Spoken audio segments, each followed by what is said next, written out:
What's up, everyone? We are back, and that is a we for a real review. We were supposed to have an Abigail review, but someone had to get their car crashed. Hi.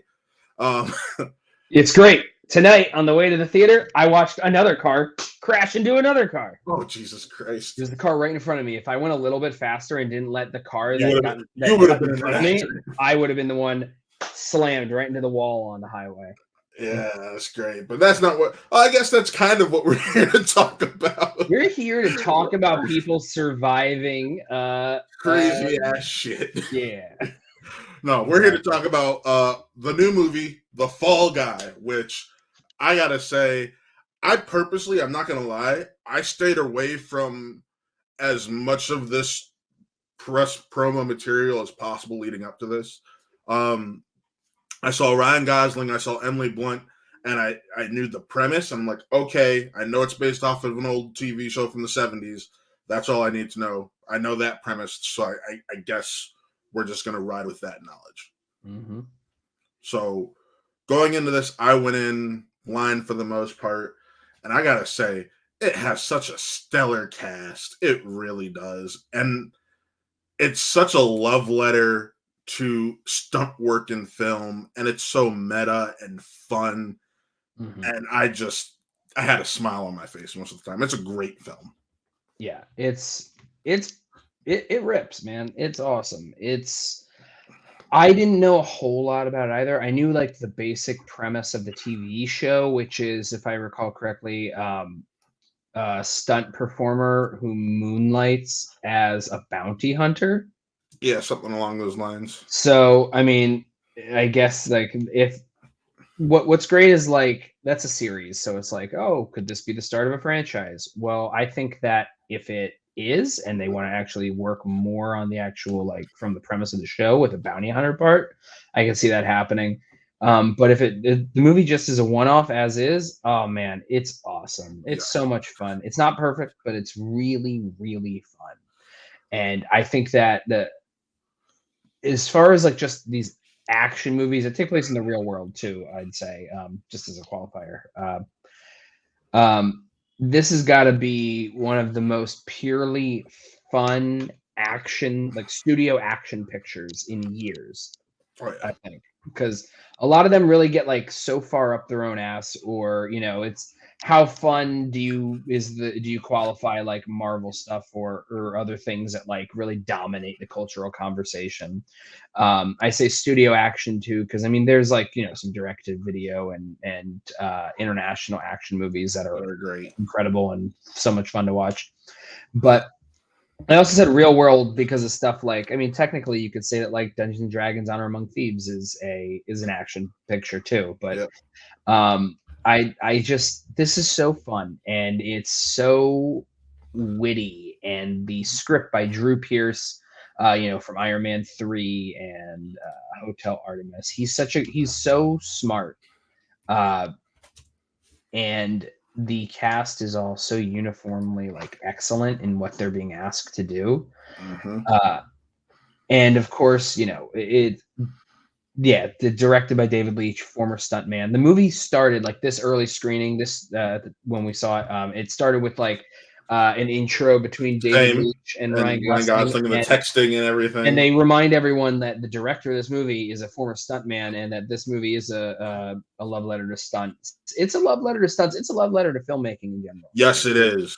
Absolutely. But like it really does. It puts a focus on stunt work, which is incredible in the film. Like they do such a great job with everything that they try to do there from a stunt perspective, but it doesn't ever take over the other elements of the movie, because between the incredibly funny and charming performances and chemistry between Blunt and Gosling, it's also surprisingly romantic. Yes. You could qualify this as a rom-com at times. It's an action rom-com, yes. And you mentioned chemistry. I can't go without saying Winston Duke and Gosling's chemistry. Winston Duke is so great. Winston Duke looks like he really loves being there. Yes. I don't think I've seen that man play a bad role. I can't think of one. I loved him in Us, the Black Panther films. I loved him in Spencer Unclassified or whatever it was that Netflix. Spencer Confidential, which That's not a good movie, not a really. good I mean, movie, but he's great in it. I kind of enjoy Spencer Confidential, even though Yes. I recognize it's not great, but like he's great in it. And that's the important thing. Like I can't think of a bad performance I've seen, and he just eats it up and just looks like he always has fun with the role, which therefore makes that feeling infectious while you're watching the film. And exactly. He plays the stunt coordinator and a friend of Ryan Gosling's and the director, who's played by Emily Blunt, and it's just a fun time. And I loved the stunt work in this film. I mean, so good. It's really like when you're watching it, it's the kind of thing where you're just like, all right, now I need to see like when is the digital stuff going to come in, or how much of it is going to be like they do as much real stunt work practical as they can. Yeah. And I like the movie does everything possible other than stare directly at the camera and say the Academy Awards need a stunt category. Yes. Like, and when I say stare directly at the camera, I mean because they say it but don't stare at the camera. Yes. No. No, Ryan's looking down when he says it. He's like, no, not really. It's. I feel like for the uninitiated who aren't paying attention to film like us, are gonna have a better appreciation for stunt work after seeing this. And yes, because the movie calls attention to that work. Yes, because I know some people are used to like gag reels at the end of movies. Stay for the credits. There's a very nice just clip show of how they did some of these stunts. And it's not all the credits. It's just the first half of it. It's just like the basic rundown. And then after that, there is a mid-credits thing too, which is a very fun little button. It's not a mid-credits thing where it's like, oh, now it's going to be time for a sequel. No, it's just the movie gets to exist on its own, and I really like that. If they make more, awesome. If they don't, it stands on its own. I think that's really good. I think that whatever is going on with Ryan Gosling, with the whole, it was almost, the meme of the kenergy and him like really leaning into it and everyone loving it. Well, continued it in this film. Energy goes through this, man. He's such an undeniable leading man. And this movie takes him through a gambit of like, of different kind of challenges as a leading man for this sort of movie. I think that if you love the band Kiss, you're going to enjoy this movie. They have it in the trailers and whatnot, but the Made for Loving You song, it's played a handful of times in the movie, actually. But it's not just played a handful of times in the movie. It's actually it's integrated into the score. The score, the foundation of the score is Made for Loving You. So if you don't like Kiss, I don't know.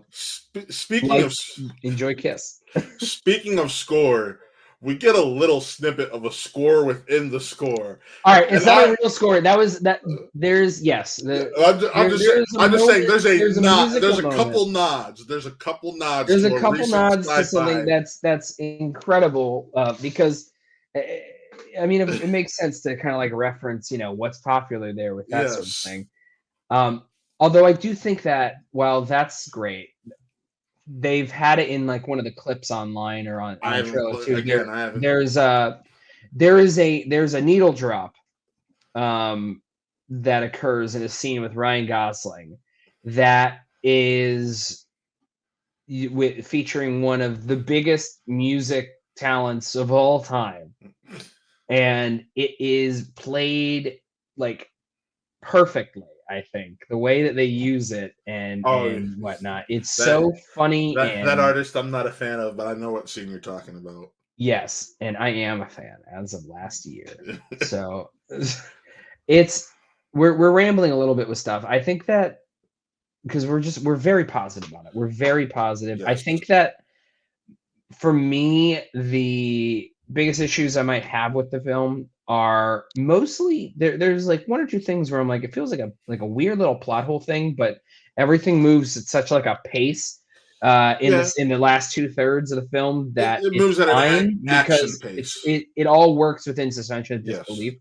Um, but I do think that while I still really enjoy everything that happens in like the first half hour of the film, I think it could have been tightened up just a little bit.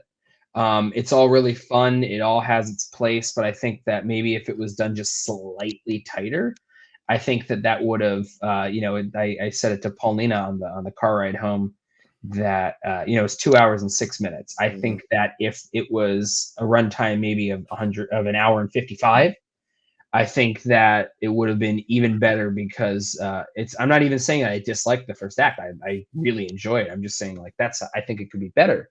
Yeah. Um, but overall, man, it's a really entertaining movie.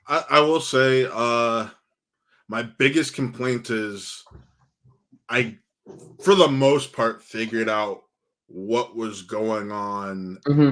I want to say about the halfway point, Yeah, and it does have a slight mystery to it in the action, but like a little bit, but it's never really about the mystery. right, It's one of those things where it's more it's about the romance. yeah, it's actually more about the romance than it is about the mystery, and the action and everything is all in service, I think, of the romance. They're Yep. actually, I think, like really well intertwined.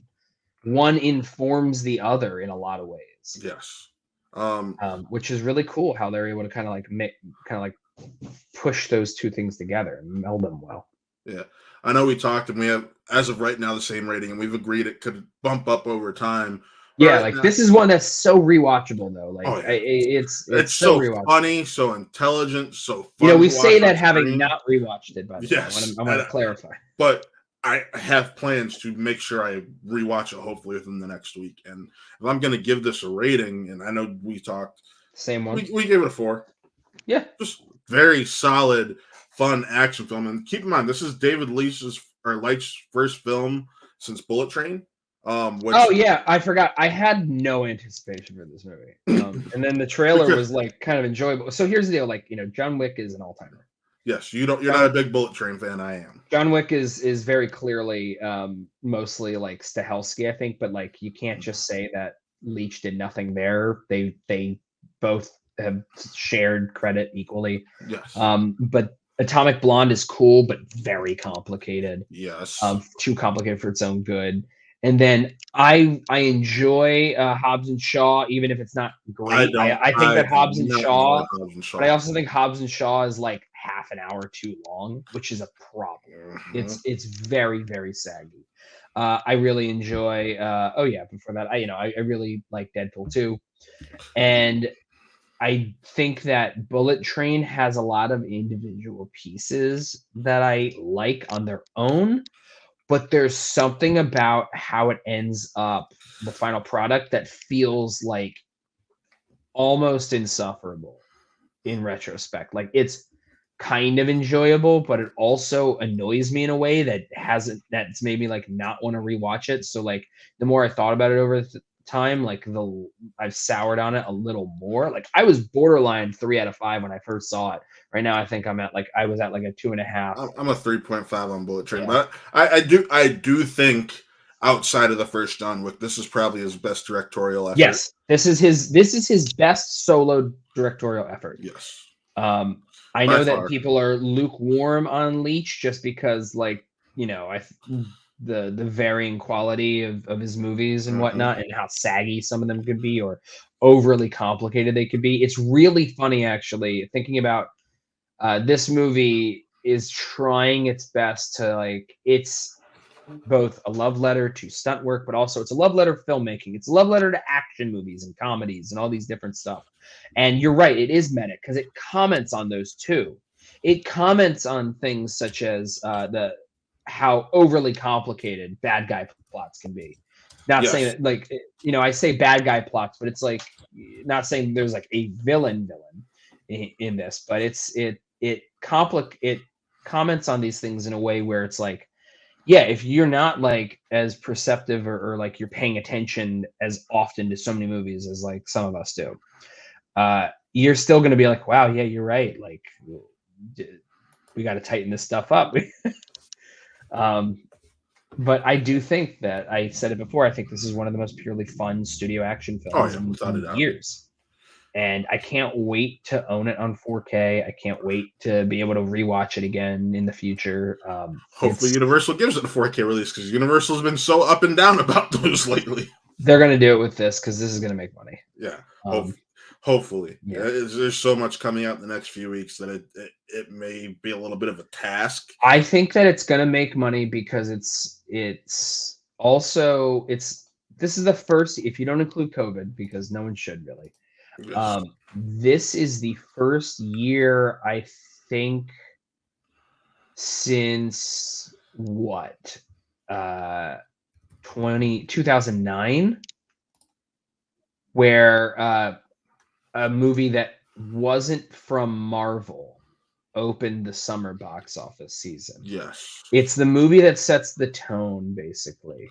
And that's why Marvel is always like, oh yeah, we're big, we're fun, we're quippy, and blah blah blah. Well, this is all that too, but it also feels better than a lot of those movies in terms of just the way it's able to balance everything. It really, it's just actually, it's such a smart screenplay in the way it's able to balance all the tones. I'm kind of just surprised at how much I enjoy it. I didn't think I was going to enjoy it as much. Then it premiered at South by Southwest and people were like ecstatic. And I'm like, all right, well, that's festival hype. Then more reviews are coming out and I'm seeing like, wow, people are really liking it. And I'm like, I was really looking forward to Bullet Train. And then I was like kind of burned on it. And I'm a little more lukewarm with like Hobbs and Shaw, even though I kind of enjoy it. I'm lukewarm with Deadpool. I get that. So I didn't know how I was going to end up landing with it because it's stellar, man. So it is stellar, and like you, I'm very uneven. Like I first his solo stuff. Deadpool 2 is worse than Deadpool 1 to me. It is, but I love them both. I don't love Deadpool 2. I think when I left the theater, I gave it like a 2 out of 5. I think I might have gone up since then, but I haven't watched it. I saw the movie once. That's how much I cared about it. I hated Hobbs and Shaw, and you and I know that you hate Hobbs and the Family Show. If you go try to find that on YouTube, I've made that clear how much I hate that film, and I actually do care for Bullet Train more than you, but more than most people, I think. No, I'm not. I'm a solid 3.75 on it. That sounds like more than most people. Fuck you. No, but I really did dig this film, and I think as someone who loves film, when I get to see love letters to film, and even more specifically to stunt work, because I know you might be similar to me. I'm always the guy who I'll go and watch the doc that comes with the film, special edition, special features. I don't actually do that much. Like, I do it for the big stuff that really catches my attention. Like a Dune 2, I'll do it for. Sure. I just haven't watched any of those. I don't really watch a lot of those things. It's odd, even though like I'm interested in all that. Somehow I just don't. So, but for me, I always go and watch that, and I always love watching like how they pulled off certain stunts. And so this was like tailor-made for a person like me who's just so engrossed in how filmmaking works and everything. So I absolutely dug the shit out of it. But that's our review for Bullet Train, or not Bullet Train, for the Fall Guy. Bullet Train, bad. That's the review. But if you haven't already, go check out our sister channel, Watt Gaming, where our Twitch streams go to live after Twitch. So if you don't follow us on Twitch, you should. It's twitch.tv/WattRealEnt, like it's spelled above Jeff's head over there. And go subscribe there. Go subscribe to Watt Gaming. Make sure you subscribe to us. And also, we dropped our first episode, and these little short reviews we're going to be doing here and there. It's not going to be a consistent thing. That's Cool Food Reviews. It's an inside joke between Taylor, Connor, Nick, and myself. And we decided, you know what? Let's try to bring that to Watt, but related to pop culture. So pop culture foods, you can let us know if you want us to try a specific recipe or something. I know Taylor has suggested we do a recipe from what I consider one of the most overhyped and worst Christmas films of all time come this upcoming Christmas. And I think I'll make him do that video. But but yeah, so until then, folks, just remember, like, subscribe, comment, do all that fun stuff. Go follow myself and Geoff over at our I'm almost to Twitters. 700 followers on Twitter. Twitter, because it will never be X to me.